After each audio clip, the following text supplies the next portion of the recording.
ಸಾಮಾನ್ಯವಾಗಿ ನಾವು ಮನುಷ್ಯರ ಹುಟ್ಟುಹಬ್ಬವನ್ನ ಕೇಕ್ ಕತ್ತರಿಸಿ ಸಂಭ್ರಮ ಸಡಗರದಿಂದ ಆಚರಿಸುತ್ತೇವೆ. ಆದರೆ ಇಲ್ಲೊಂದು ಗ್ರಾಮದಲ್ಲಿ ಯುವಕರು ತಮ್ಮ ನೆಚ್ಚಿನ ಹೋರಿಗಳ ಹುಟ್ಟುಹಬ್ಬವನ್ನ ಕೇಕ್ ಕತ್ತರಿಸುವ ಮೂಲಕ ಸಂಭ್ರಮದಿಂದ ಆಚರಣೆ ಮಾಡಿದರಲ್ಲದೆ ಹೋರಿಗಳ ಫೋಟೋಶೂಟ್ ಕೂಡ ನಡೆಸಿದ್ದಾರೆ. ಹಾಗಿದ್ದರೆ ಹೋರಿಗಳ ಹುಟ್ಟುಹಬ್ಬ ನಡೆದಿದ್ದಾದ್ರೂ ಎಲ್ಲಿ ಅಂತೀರಾ? ಈ ಸ್ಟೋರಿ ನೋಡಿ. ಹೋರಿಗಳ ಹುಟ್ಟುಹಬ್ಬ ಆಚರಿಸಿದ ಯುವಕರು. ನ್ಯಾಮತಿ ತಾಲೂಕಿನ ತೀರ್ಥರಾಮೇಶ್ವರದಲ್ಲಿ ಹೋರಿಗಳ ಹುಟ್ಟುಹಬ್ಬ ಆಚರಣೆ. ಹೋರಿಗಳ ಹುಟ್ಟುಹಬ್ಬದಲ್ಲಿ ಪಾಲ್ಗೊಂಡ ರೇಣುಕಾಚಾರ್ಯ.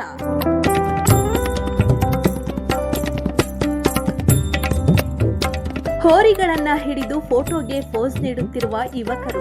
ಹೋರಿಗಳ ಹುಟ್ಟುಹಬ್ಬದ ಪ್ರಯುಕ್ತ ಕೇಕ್ ಕತ್ತರಿಸಿ ಹೋರಿಗಳಿಗೆ ಕೇಕ್ ತಿನ್ನಿಸುತ್ತಿರುವ ಮಾಜಿ ಸಚಿವ. ಈ ದೃಶ್ಯ ಕಂಡು ಬಂದಿದ್ದು ದಾವಣಗೆರೆ ಜಿಲ್ಲೆಯ ನ್ಯಾಮತಿ ತಾಲೂಕಿನ ತೀರ್ಥರಾಮೇಶ್ವರದಲ್ಲಿ.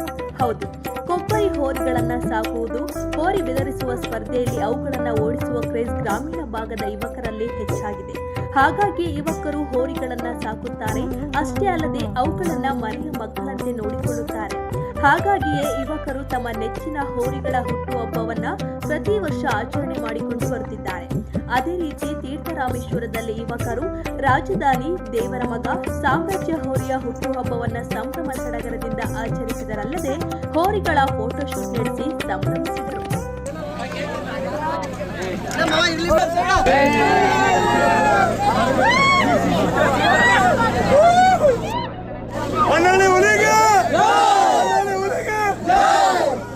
ಹೋರಿಗಳ ಹುಟ್ಟುಹಬ್ಬ ಕಾರ್ಯಕ್ರಮದಲ್ಲಿ ಮಾಜಿ ಸಚಿವ ಎಂಪಿ ರೇಣುಕಾಚಾರ್ಯ ಪಾಲ್ಗೊಂಡಿದ್ದು ವಿಶೇಷವಾಗಿತ್ತು.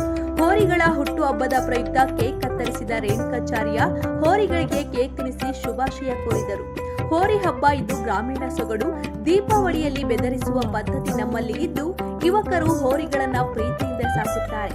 ಹೋರಿ ಬೆದರಿಸುವ ಸ್ಪರ್ಧೆ ಸಂತೋಷದ ಜೊತೆಗೆ ಅಪಾಯಕಾರಿ ಇದ್ದು ಕುಟುಂಬಗಳು ನಿಮ್ಮನ್ನ ಅವಲಂಬಿಸಿದ್ದು ಯುವಕರು ಎಚ್ಚರಿಕೆಯಿಂದ ಇರುವಂತೆ ಕಿವಿಮಾತು ಹೇಳಿದರು.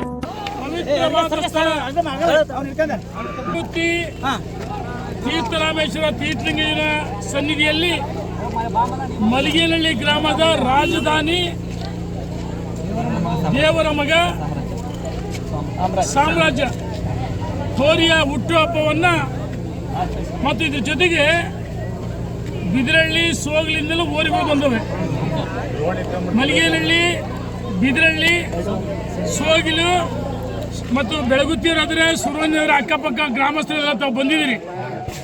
ಆ ಮೂರು ಹೋರಿಗಳಿಗೆ ಹುಟ್ಟುಹಬ್ಬದ ಶುಭಾಶಯಗಳನ್ನು ಕೋರಿ ಕೇಕನ್ನು ಕತ್ತರಿಸಿ ಕೇಕನ್ನು ತಿನ್ನಿಸಿದ್ದೀವಿ ಈಗ ನಾವು ನೀವೆಲ್ಲ ಸೇರಿ. ಇದ್ರ ಜೊತೆಗೆ ಇನ್ನೊಂದು ನಿಮಗೆಲ್ಲ ವಿನಂತಿ ಮಾಡ್ತೀವಿ. ನಮ್ಮ ಭಾರತ ದೇಶದ ಭವಿಷ್ಯದ ಪ್ರಜೆಗಳು, ನಮ್ಮ ಯುವಕರು, ಯುವಶಕ್ತಿ ದೇಶಶಕ್ತಿ. ಒಂದು ತಮಗೆಲ್ಲರಿಗೂ ಬಹಳ ಆತ್ಮವಿಶ್ವಾಸ ಇದೆ. ಆದರೆ ಈ ಹೋರಿ ಹಬ್ಬಗಳು ನಮ್ಮ ಗ್ರಾಮೀಣ ಸೊಗಡು. ದೀಪಾವಳಿ ಮತ್ತು ಬಸವನ ಹಬ್ಬ, ಕಾರ ಹಬ್ಬಗಳಲ್ಲಿ ಹೋರಿಗಳನ್ನು ವಿಶೇಷವಾಗಿ ಅಲಂಕರಿಸಿ ಬೆದರಿಸ್ತಕ್ಕಂಥ ಪದ್ಧತಿ ನಮ್ಮ ಗ್ರಾಮೀಣ ಪ್ರದೇಶದಲ್ಲಿದೆ. ಒಟ್ಟಿನಲ್ಲಿ ನೆಚ್ಚಿನ ಹೋರಿಗಳ ಹುಟ್ಟು ಹಬ್ಬವನ್ನ ಯುವಕರು ಸಂಭ್ರಮದಿಂದ ಆಚರಿಸಿದರೆ ಹೋರಿಗಳು ಫೋಟೋಗಳಿಗೆ ಪೋಸ್ ನೀಡಿದ್ದು ವಿಶೇಷವಾಗಿತ್ತು.